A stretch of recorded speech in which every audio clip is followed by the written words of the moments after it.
Hello there, my friend. Welcome to Woolston Forge. Today, we're going to be forging a sword guard out of wrought iron for this sword blade that was forged out of a 1961 Harley Panhead primary drive chain by my friend Richard Delahousie, president of the Louisiana Metalsmiths Association over in Lafayette, Louisiana.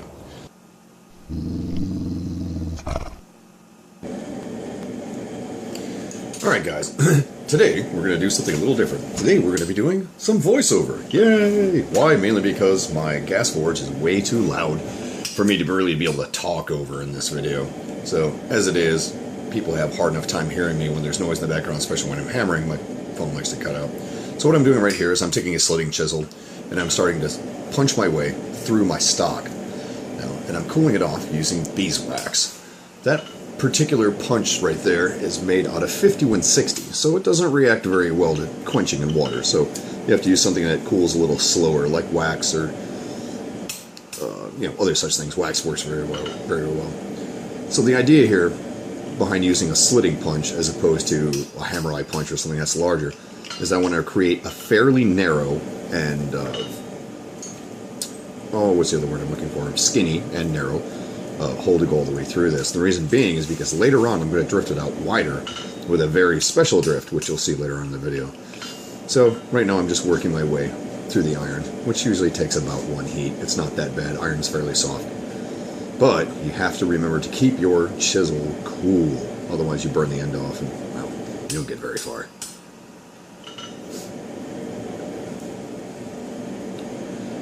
So this video is going to be pretty short and compact. Maybe I'll make another one that shows every little bit of detail, but this one I'm going to edit through fairly quickly. It's going to be roughly about 10.5 minutes. The total forging time on this piece was maybe 26-28 minutes, not counting heat, just actual hammer time. But we're going to compress this down a little bit. Now that we've got it punched through, we'll throw it back in the forge, heat it up. Iron has to get very, very hot, so it takes a while in a propane forge. Coal forges do it much quicker. The next heat, we're actually going to start drawing out the shape. We're going to do that over the horn. And I'm using a 3-pound rounding hammer. The reason why I'm using this hammer as opposed to my normal forging hammer is the diameter of this head is much smaller. And the face, on the round face of this hammer, is much more round. This one is not quite the same radius as a baseball, but it's pretty close. So what I'm doing is I'm tilting forward onto the radius of the horn there. Mine's kind of flat on the top of the horn, so the radiuses don't really kick in until you get off the corners about 30-40 degrees. So I'm rolling off into the corner, onto the radius, and I'm using the round face of my hammer to match the radius on the horn, so I'm making the same radius squish on both sides, more or less. Is the best way to describe it, really. And I'm going to do this on all 4 sides. So I'm going to work my way around, bringing down the width and the thickness of this piece at the same time and drawing it out. So I do one side, and you can see how the shape has changed from the side the tongs are holding on to. And I'm essentially just going to try and match that on the other side.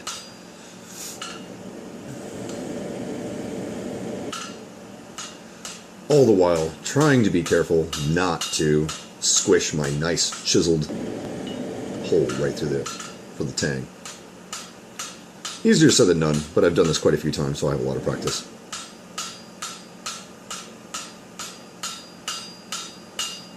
So, we're just narrowing this down, drawing it out. Flip it 90 degrees, narrow it down, draw it out. Flip it 90 degrees, narrow it down, draw it out.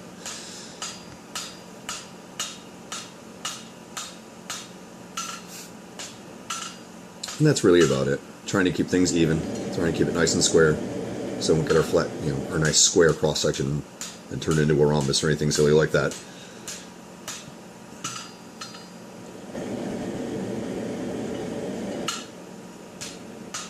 And now we'll flip it over and make this side match the other side, just like we did last time.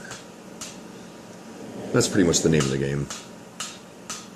I try not to draw one side out too far without going back and making the other, matching the progress on the other side. It's easier, I find, in order to keep things more even, to go step by step like that. Do one hit on one side, flip it around, do another hit on the other side. Kind of match progress as much as possible.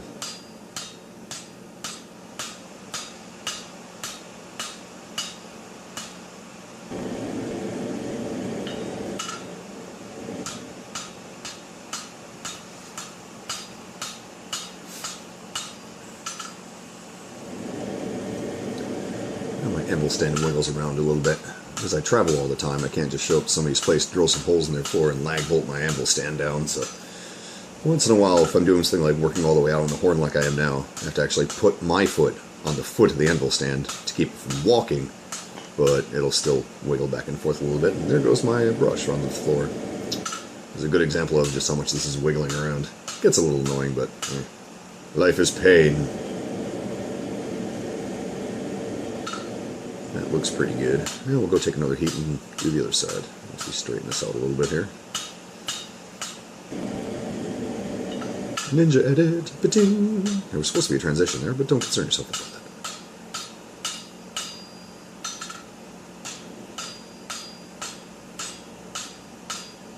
I don't know how you guys like this whole voiceover business. Personally, I don't care for it too much. I'd rather babble like a dork while I'm working than sit here in front of a computer screen and tell you dorky things while I'm looking at myself being a dork with a hammer. But, you know. And like everything else, when doing something like a sword guard, as you're drawing out, go back, straighten things out as you go. Don't let things get all wonky and weird. And then try and straighten it out at the end. Because the more you work on it, if it starts getting distortions and crookedness in it, that will just get worse with every heat if you don't stop, check it back, square everything up, straighten everything out, and get it, fairly even and straightened out. Fairly even and level and looking pretty. It doesn't have to be pretty, it just has to not be all wonky and weird. It's looking pretty good. It's about halfway there. I don't really measure these things out. I really kind of do it by eyeball. One thing I will do is once I decide how wide I want it to be, I'll take the actual blade and I'll look at it, and I really kind of use my finger and my thumb and my pinky finger and just kind of stick my fingers out a little bit and try and figure out how wide I want the guard to be versus the actual real physical blade. And then about the only real measuring I'm going to do after that is I'll take half that distance, mark it on my anvil, so every now and then as I'm working, I can go from the center point of my drifted hole to the end, the very end of one of the arms of my guard, and then flip the other side to check, just to make sure I'm pretty even. I'm pretty good. The human eye is pretty good about, making things even just by eyesight, but just in case I'm having one of those days, I like to have a way to be able to check. I'm never really too concerned about it being absolutely dead perfect on. I'm not going to break out a tape measure and measure it to get it exact, but, pleasing to the eye is what I go for more than anything else. Because I seriously doubt anybody else is going to pull out a tape measure on it, but you never know. There are people out there who have nothing better to do with their time.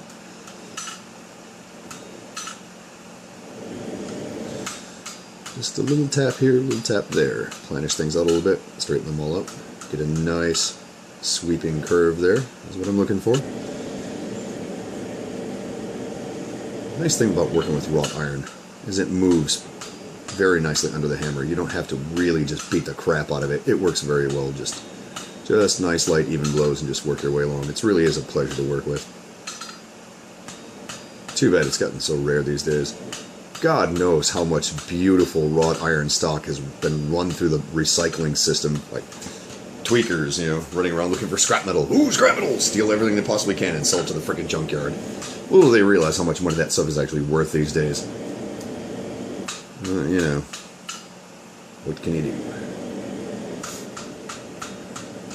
Same kind of people that steal an anvil like the one you're looking at right now and take it to a scrapyard and sell it for scrap metal prices. Dear God. You'd probably get like $30 for an anvil like that at a junkyard. Meanwhile, I paid $575 for that one. And the prices have even gone up even more. Thanks, Forge and Fire. Yay! Everyone, their grandmother wants to be a bladesmith and blacksmith now. So, anvils and stuff get really expensive. Now, that piece that's sitting on my anvil, right there, that you're looking at, that is what is called a tang drift. That is a piece of high carbon steel, the same dimensions, exactly. The same width as the blade, the same width as the tang, the same radius of the tangs and everything. And I'm actually going to use that to drift that hole that I punched earlier wider to the exact dimensions of the tang. And the reason why I do this is so that later on, once this iron is cool, once this piece is finished, I don't have to go back and hand, file or scrape out the inside of that guard at all. It will slide onto that blade and fit perfectly because it will be literally forged to an exact copy of that tang.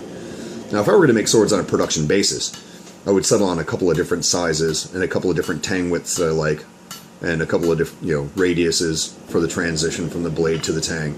And I would make a few tang punches or tang drifts just like this one, and I would make every single blade the exact same from the width of the tang and those two radiuses that go from the width of the blade down to the tang.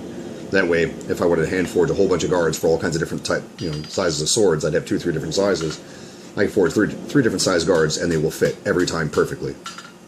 And that's pretty much what the finished product looks like right there. From this point, all I'm going to do is give it a good sanding on the belt sander, and then a little bit of hand sanding, and acid etch it, see the pattern. We'll cover all of that in the next video. Thanks, guys. Please hit the like button if you enjoyed this video, subscribe to my channel if you'd like to see more of this content, and if you enjoy what I do, please consider visiting my Patreon page and becoming a patron. Thanks, guys, and have a great day.